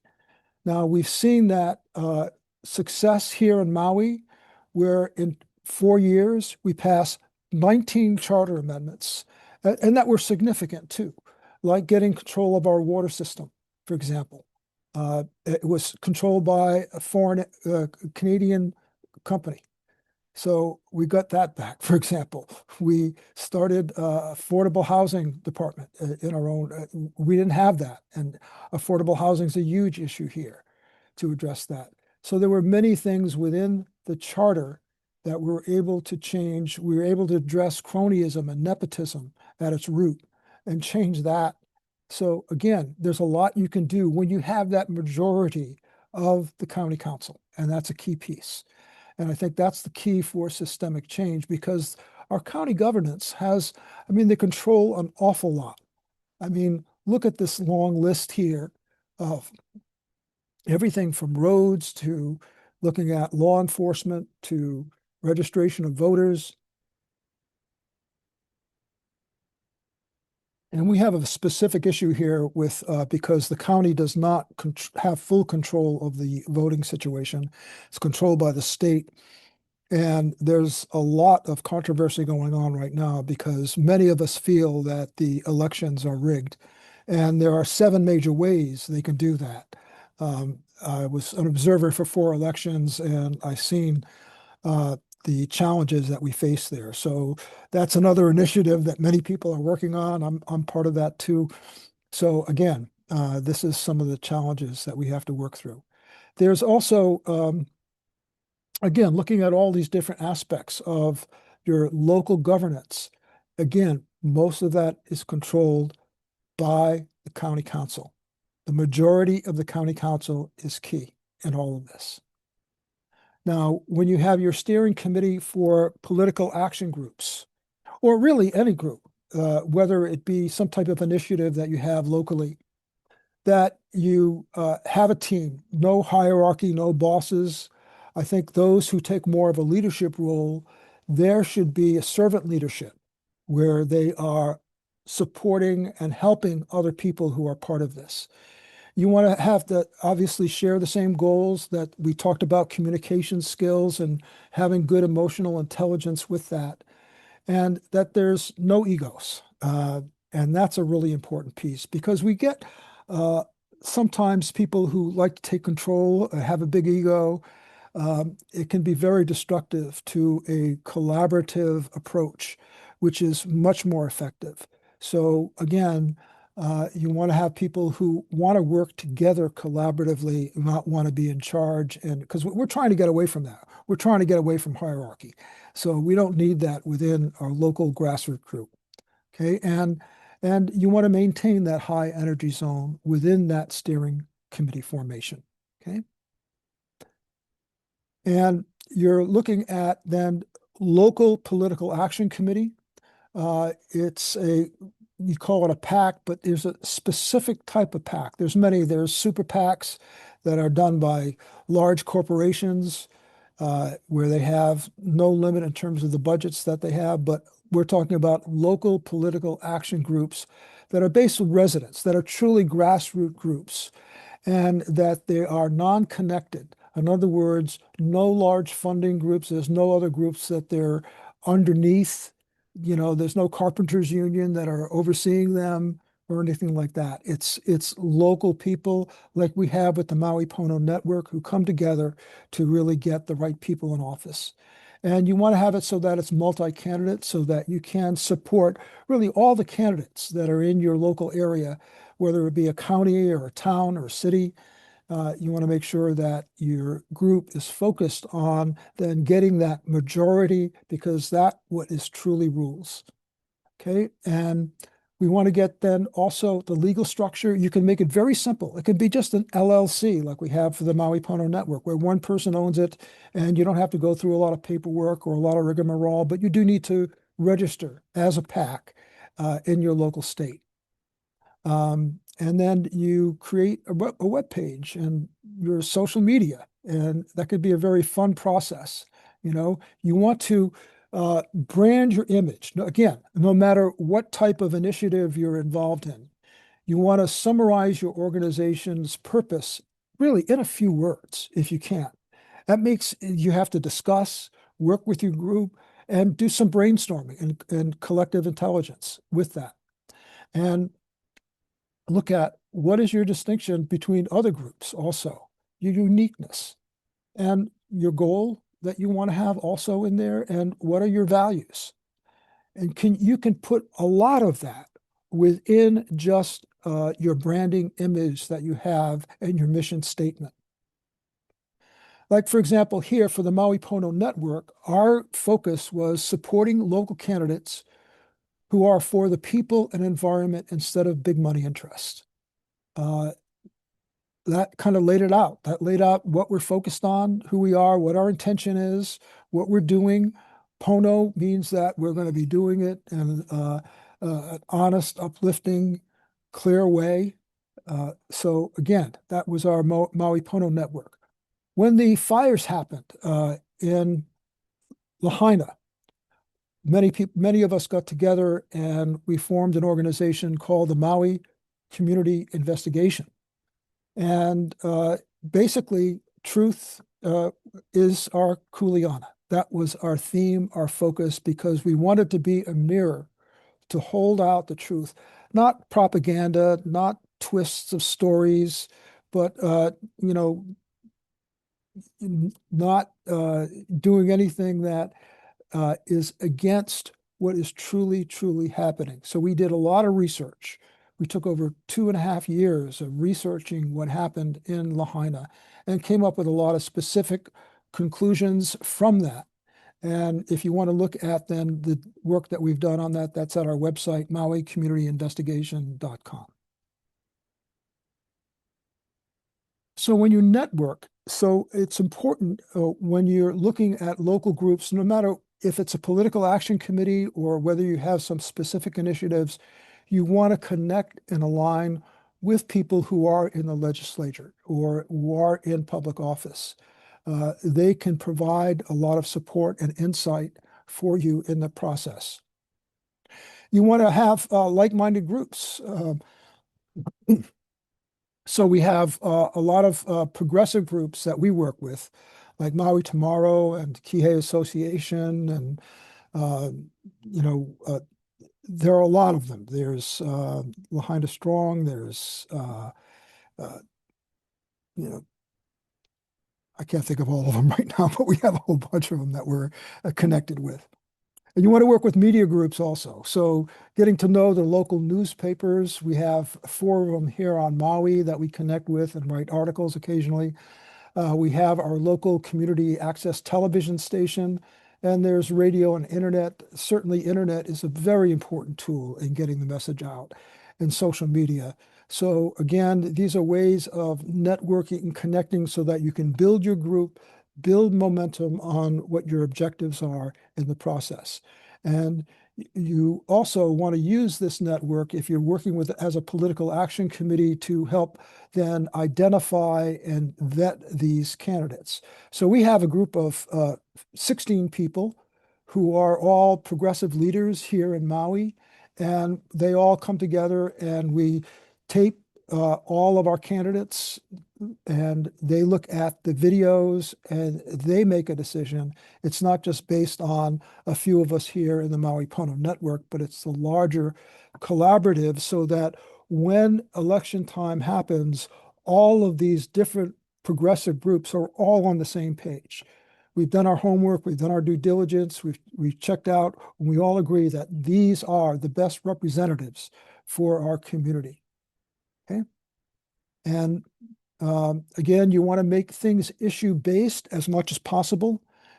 You want to look at the different issues that are creating challenges within your local area, whether it be prisons, whether it be erosion of the coastline, water, pollution. There's a lot of things that you can focus in on that becomes part of your political base, things that you have candidates then that really support solutions to these issues that you're facing.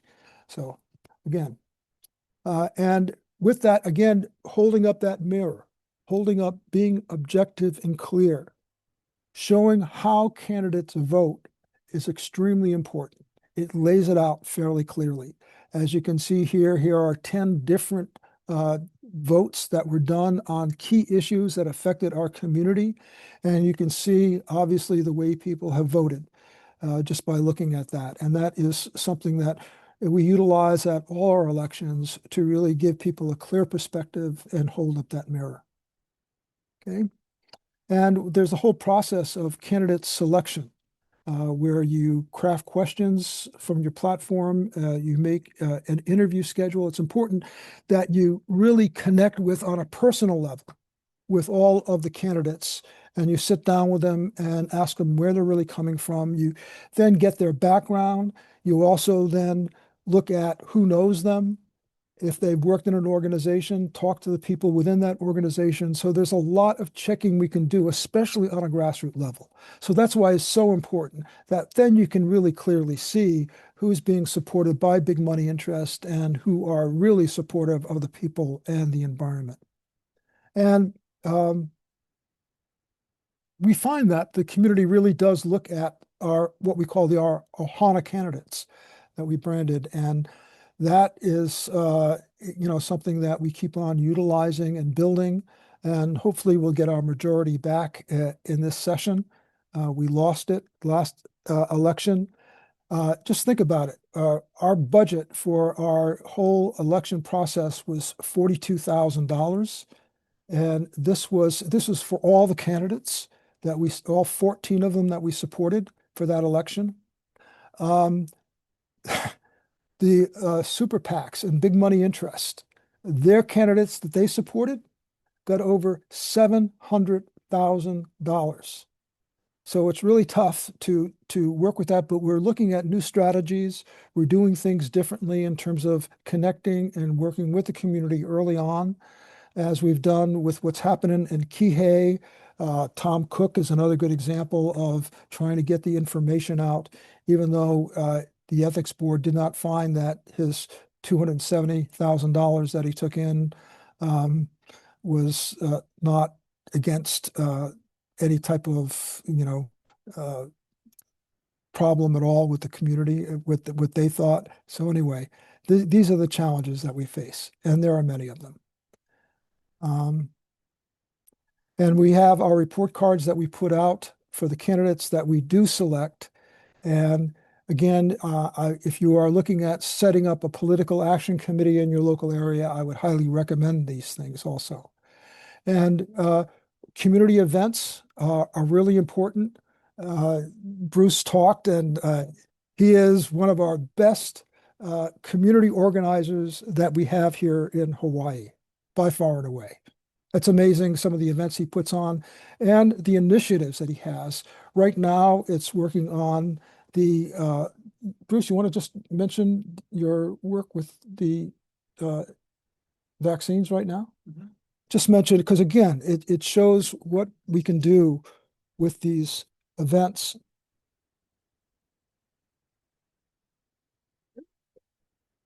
I got one question here.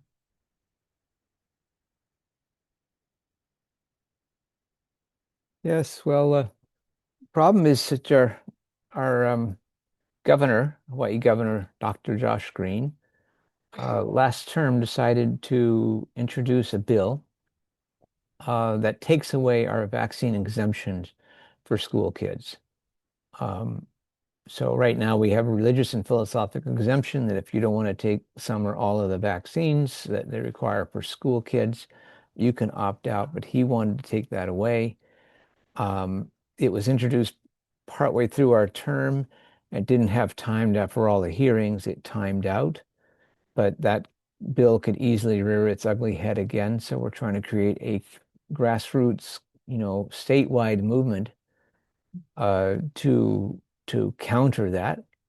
And on Maui, we started the Keep Vaccinations Optional voter ballot initiative to put on the ballot a question asking, do we want to keep vaccinations optional or mandatory in anything in Maui County? We're trying to launch that on the other islands. It's not so easy to do, but we do have a big event coming up in early January. We're going to 5 stops on 4 islands, including Hilo and Kona. On Big Island, we have Dr. Robert Malone, the actual inventor of the mRNA technology. We have Jimmy Dore, a comedian and political commentator, well known. Ryan Cole, a pathologist and one of the founding members of the Frontline Doctors. And who's our Jimmy Dore? And brain dead. Who am I forgetting? One more. So we're doing a 4-island tour to really talk about keep vaccinations optional, put that in the forefront, let the legislators feel there's a grassroots movement, so don't even dare trying to bring that bill forward again, especially in an election season, and educate people about the issues with child immunization so people can make their own proper informed consent.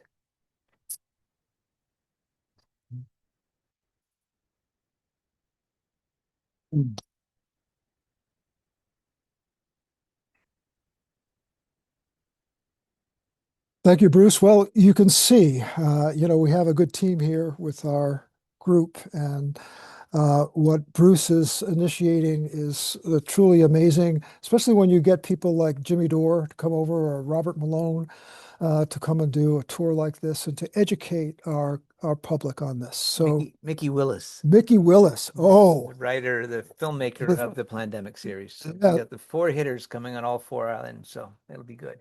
that's right, Mickey Willis too. Holy smokes.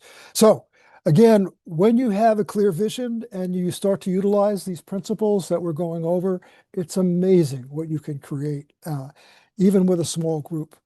We have a question. is there a pact that works for Native Hawaiians? I feel like the current system doesn't advance this vision of Indigenous Hawaiians. Okay, so there is a question about pacts for working with Indigenous Hawaiians. I wish there were, and if there is one that you would like to help form, we will be here to support you. And we'll go over that support that we'll be able to provide at the end of this. But yes, I wish there was. We've been trying to form other pacts. We have one on the Big Island that we helped develop called Hui, and it's a very successful group. If you're from the Big Island and you haven't connected with them, please do so. There's a great group of people who are doing wonderful work there too. And then when you get into campaigning, there's a lot of things that go into that. And what I wanted to mention is that we are here to support you. It is my objective and my intention to really help these grassroots groups to form, grow, and prosper and meet their goals and objectives. So as you can see, there's a lot of different pieces when you campaign. There's, developing videos, and there's phone banks and canvassing and social media, and there's networking and debates that you set up with other candidates, and you do sign waving and posters and staging public events and handing out cards, mailers. I mean, it really does involve a lot of people. Our first year that we started in 2018, we had about 140 volunteers that were out there working on a regular basis to make that election happen. And we were successful in getting that majority that we were looking for in that first year right off the bat. And that was the first time in 125 years that occurred in Hawaii, that you got a majority on the county council who really support the people. Again, the changes that happened because of that and all the charter amendments, again, really shows that we can rewire the system if we utilize this approach, okay? And just this is just a summary of all the different pieces in terms of really building that local group. And as I mentioned, we'll be able to support you in developing this, especially if you have a core group that you have at this point in time, or if you have any specific questions about, but I'll just thumb through this, that again, you can see that we have a lot of different pieces. And I want to end with this quote here by Chardin. "Someday we shall harness the energy of love, and for the second time in the history of the world, man will have discovered fire." And I believe that as we go into that quantum realm, as we start to understand more fully the dynamics and the challenges that happen with really manifesting and how we can do that, I think you'll find that we really can change the world, especially when we come from that higher frequency, that higher vibration of love with our heart open. Okay, so I'm going to open this up now. Bruce, you want to help me with this to get it so that we can get it full gallery? And what I would like, if you have any questions, you can raise your hand. And there is where's the thing here for raising hands? There's one. There's Susan right there. So Susan got it. Okay. So you want to unmute Susan? Yeah. Hi, Susan. Hi. How you doing, Paul? Thank you, dear. You Doing were well. one of our guest speakers on Boston 9/11 Truth last year. Well, I want to acknowledge you, Susan, because it's incredible that 9/11 Truth has been going on for so long and so strong, too. You really do show what grassroots organizing can accomplish, and the longevity that you've had over the years and persistence. Hats off to you. Oh, thank you. Hats off to you. This is an incredible presentation you've got here, and it deserves a great deal of study beyond this call. Especially when you get into quantum physics and all that stuff, which is beyond me, but I'm beginning to grasp it. But I wanted to address some of the struggles that I have with our organization. It's a group effort, and it's grassroots, and it's not a legal entity in any way, shape, or form. Boston 9/11 Truth. So we don't have a president or anything like that. Okay. So decisions become difficult because, after 24 years of since 9/11, a lot of our lists are not really participating. And then there's a couple of dozen who do. And then they just can never agree on anything. And it feels like it's pulling teeth to get anything decided, like little decisions on our website, our next action item, who's our next guest speaker. And sometimes I just feel like I have to, be the benevolent dictator and make a decision for the group, which feels wrong. So I wanted you to address that. Sure. Well, you have a lot of different people participating, and it varies from week to week as people plug into your regular seminars, workshops or presentations that you have. Right. And I think it's important that you have a small core group that you meet on a regular basis. And if you can meet in person, that'd be great, where you really go and discuss then the agenda, the focus, the intention, and bring that invitation out to the entire group, especially people who've been participating. I know you have people who've been regular there for a long time. Yeah. And really have good communication skills, come from the heart. Have that be your core group, and let the brainstorming and the key decisions be with that group initially. Because if you start to put it out into a group that is not connecting on an ongoing basis and not doing that, it becomes very scattered. You want to have it so that you have cohesion within this group and really create a group field. That's the objective. Once you do that, then there's this collective intelligence, and let that collective intelligence make those type of decisions as to, the direction that you want to go into and stuff. Okay. So I hope that answered your question, Susan. It did, and it makes a lot of sense. And sometimes simplicity is the best thing. Sure. And if you want to give a call on this and we can talk, and if you have your core group that you get together and you want to do a little exercise with them and work with them, I'd be happy to support you with that. Oh, that's wonderful. Thank you, Paul. Okay, you're welcome. DG Elton, here's his questions. Okay, and DG Elf. Yes. Hey, what's up? Can you hear me? Yes, I can. All right, cool. Really appreciate it. Yeah. So, I heard what you said earlier, and I remember that you said that it was very hard for you to be successful in Massachusetts, but you were successful in Hawaii.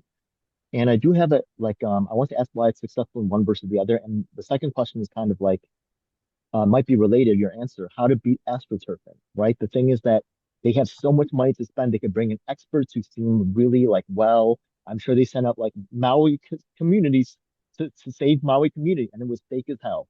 How do you guys beat that? Well, that's a good question about astroturf versus grassroots, because that's what we're facing. A lot of these big organizations that have come in, that claim themselves to be grassroots are being supported by George Soros and other big money interests who has a very different intention. So they are not really zeroed in on the community. That's why I think local is so important, where you get to know the people and you do it that is independent of these other different grassroots, supposedly grassroots groups. If you're going to form a political action committee, for example, do not associate with the Democratic Party or the Republican Party. There may be people within there that would resonate with you and would be an integral part of your group, but in terms of forming something that is separate from that big money interest, I think is important. And it doesn't take much investigation to find out that some of these groups are being funded by big money interest, and their intention and support is not for people or the environment, but for some other agenda that they have going on. Now, in terms of success, in terms of looking at systemic change, we tried on a federal level. What was very discouraging was, I remember when Les Jamieson did a tremendous job in New York City to try to get a petition going. We had about 70,000 people, I believe, that signed the petition. They only needed 35 to get it on the ballot in Manhattan to redo an investigation into 9/11. And what the judge did was he looked at it and he said, oh yeah, well, you got a lot of names here. Geez, well, we're going to throw this out because we already did this investigation. I'm not going to waste people's time. When we saw how blocked we were on all different levels, even at the judicial level, on a federal, working federally, it became very discouraging. So then we decided to go, let's work on a state level. So that's when we started Community Restart. The 40 people who were part of our Berkshire 9/11 Truth Group, we all decided together collectively that, yes, we're going to focus on systemic change on a state level. And my God, that was even worse because these people were aggressive and nasty. And if you do anything that goes against their grain, you really felt it. But when we come to a county level, where it is more manageable, where you can work and vet candidates accordingly, where media, mainstream media doesn't have the main control. It's local people that can do that. So again, so I just think want to that, ask one thing yes, about that. I am on county committee, but right now our county committee is highly controlled by proxy votes. You know what I'm talking about? elaborate on that a little bit. Proxy, you mean? Okay. So the thing is that well, here in New York City, right, each county committee is like over 1,000 members. So the thing is that the party leadership will come in and they'll have all the district leaders come in, and then they'll come in and they'll say, oh, I represent 100 votes. A lot of people don't even know that they're voting. Sometimes the people are dead, but they can actually vote for other people and they can actually throw elections one way or the other. And because county committee is not known about by a lot of people, there's been movies about this. There's been actually a lot of news articles about this. And this may even happen in your own area, right? They'll take people that are dead and register them and say that they voted for such and such a person. Have you guys seen that as well? No, this is not the dynamics that we face when we organize on a grassroots level. If your organization that you're focused on is Democrat, Republican, or some mainstream party, then they can assure that the candidates that they want will get in there, whether they support the people and environment or not. So the way to take control of that is to work with your own grassroots group. Now, you could form a grassroots group to expose the scam that's going on and how you're not getting the people that really supports your local environment and needs. So there's different approaches that you could use, but in terms of working with organizations that have that type of wiring, I'd be very leery because in terms of getting the candidates that you would really be supportive. Thank you. Okay, great. Chuck Bell made a good comment right here. So Chuck, when you say your local PAC supports multiple candidates, what did this support look like?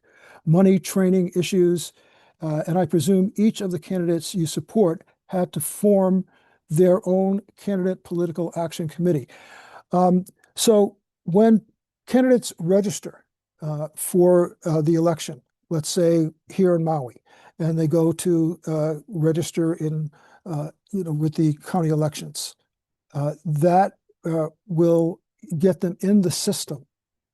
But when we talk about multiple candidates, we're looking at, for example, we have 9 candidates for the county council. We have candidates who are also for our state, local Senate, as well as state reps. We have the mayor also. Unfortunately, we don't vote for sheriff here, and that's unfortunate. But we have all of these different groups, and what we want to do is create a slate where we can support as many of these candidates as we can that we feel really confident about. We may not support all of the candidates in terms of the different parties and stuff because we may not find a candidate that is suitable. But those that we find that are suitable, then we're supporting as many as 14, 15. We've had up to 18 candidates in an election cycle that we've supported. Now, the way that we do that is we have we're limited in terms of the money that we can give candidates. We can only do $2,000 per candidate because we are a local PAC. We're not a super PAC. So that means that we do things very creatively. So as I showed you, we do the report cards. We do, we do a lot of grassroots stuff that doesn't cost money and that we don't have to report. These are the things that we can do on a grassroots level that makes a difference, because what communicates even stronger than having media give messages is having people that you know and trust say, hey, you got to vote for this guy. Here, look at this. Look at the issues that this person has versus this person. Here's the report card. Look at this. Do you want to vote for these guys who are voting against you and are voting for big money interests? So I don't know, Chuck, if that answered your question on that. You can unmute yourself if you have any other further question on that. Nope, you nailed it. Thank you very much. Okay. This question here about Lahaina Strong. Oh, I heard from Tracy and wait, I didn't see that. Brush Junkie. Yeah, Brush Junkie. Yeah. Will you read that for me? Can't Jumped see it. around, yeah. It jumped around. There. I heard from Tracy. Brush Junkie on YouTube that the whole Lahaina Strong movement are actually part of a playbook. Certainly there are Maui Strong is a different organization. And there's a lot of questions that have to do with that. Lahaina Strong, we know some of the people who are in that organization and they're solid. We know that. We don't know the whole organization that well. So I can't answer that, succinctly because I don't know much more than that. But the people that we work with in that group have been very supportive and effective. Anyone else here? Another one here. Yeah. Okay, notice the political media does not cover grassroots movements. If you hear about non-established people taking over, they did it in Nevada and in Buffalo, New York. It's a flash on the pan and then it disappears. Well, that's where persistence comes in. I don't know whoever asked that, if you want to unmute this, and Gail, I'll try to answer this as best as I can. Basically, you don't want to make it a flash in a pan. That's why you have an organization. That's why you have a group working collaboratively together for the long-term objective and goal that you set as a group. There is challenges when you're going against mainstream media. And this is something that we have to face here, because with that $700,000, they flooded everywhere you'd look. You'd see their candidates and their promotions for them. And often they use PR companies from New York and other places that basically came up with themes for them, and that's how they did it. It didn't represent who they were or what they were doing. They did it in order to get people's interest for vote. So when you start to put out your messages, it's important to be consistent and to have some financial support. We do have several people who support us financially. Not big money time, we're not talking about, hundreds of thousands of dollars or anything like that, but enough to get some local media coverage. But more importantly, it is the grassroots connecting that is most important, especially if you work with the smaller groups of a county or a town or a city.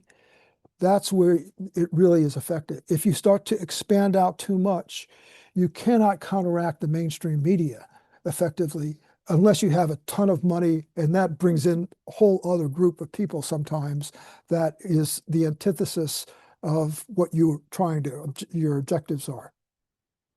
So did that answer your question in terms of, you going to unmute yourself, John V? No? Okay. Oh, me? Yeah. Was that you that wrote that? No. No, No, she asked about, is the guy from Las Vegas still sheriff? Oh, the guy from Las Vegas. Well, you're talking about Pelletier, who is our chief of police here. And there are a lot of difficulties and a lot of problems with him. There's certainly a lot of suspect in terms of what happened in the fire and his, how, for example, instead of looking at forensic data, he destroyed forensic data. First thing in the morning, he got 40 of his buddies to go out and collect the bodies, not taking photographs, not doing things. The autopsies were limited to just having it so that they did DNA sampling, and he was in charge of the autopsies. So we have a lot of problems with the cover-up that he brought forth. And I'll tell you, people are not happy with him here. And for some reason, he got in after the Las Vegas incident to come here and be our chief. So you can see that he's most probably, based on actions and based on the specifics of what we got in terms of data, that he is part of this larger cabal. And it is a challenge for us here. So hopefully with our community investigations, that will hopefully start to expose this a little bit more as we move forward. Any other questions? Yeah. Any other hands up? Okay. Your timing. Wow. Well, we're at 12:12, so we're a little bit over, but we certainly, covered some ground here. Now, what I would like to offer is, if you are motivated and inclined to form a grassroots group, or if you already have a grassroots group, to connect with me. And I will further support you in developing whatever it is you want, whether it's an initiative on vaccines, for example, or it's an initiative on getting the right people elected in your local governance. I think that it's important that we focus on local governance because it's a whole other ballgame, takes a whole other level of organization to do statewide. But again, we're here to support you. We truly believe that through grassroots initiatives like we've shared with you, you can move mountains. You really can. You can change the system. And I hope this gives you some hope and light to show that, yes, we are not, we don't have to go into this digital gulag that they are forming at this point in time. We can get out of that. We do not have to comply. But in order to do that, we need grassroots organizing so that the local county then can make it so that you have greater self-sufficiency. So you're not dependent on the corrupt system. So again, it takes work, it takes effort, but if your heart's into it and you connect with other people on that heart level and communicate and do the different things that we shared, it's uplifting. It's wonderful. It's magical to do that. And I think you'll find that it's something that will support you, support your community, and maybe make a very consistent shift that will last for a long time and hopefully get us out of this craziness that we're facing at this point. So any other questions before we end? just talk about where this will be posted if someone missed this meeting. Okay, Chuck, we will, all the people that we had on our list, we had 47 people on our list. So we will send out the recording to all 47. I will also send you some stuff on communication skills that we went over. So I have that written down for you so that you can review that. It's an important piece as you develop your grassroots groups. And GGAF. I thought this was an incredible presentation, especially for myself. I am kind of a heavy hand, and you're talking about listening to people and not having a dialogue. I loved it. Is there any contact information so I can contact you directly? Or, you know what I mean? I really loved your presentation, man. I'd love to get you involved in some of the other stuff that I'm doing. Great. Well, you know what? Let me do this right now. If you have a paper and pencil, I Sure. will give you my phone number. How's that? And you can text me and we can set up a meeting at some point in time. That goes for anyone on this call. Okay, again, Thank our you so much. commitment is to support you in making shifts and changes in your local area. So my phone number is area code 808-264-3536. That's 808-264-3536. Great job, by the way. Thank you so much. Okay, you're welcome. Mahalo. Good. Well, this will mark the conclusion then of our workshop. And again, sorry for the technical glitches that we had in this. I see. Oh, Kathleen, you're online now, finally. There you go. Great. It's been wonderful to share with you. It's been a privilege to share with you some of our experiences, and we hope to support you further in the future. Okay. Mahalo.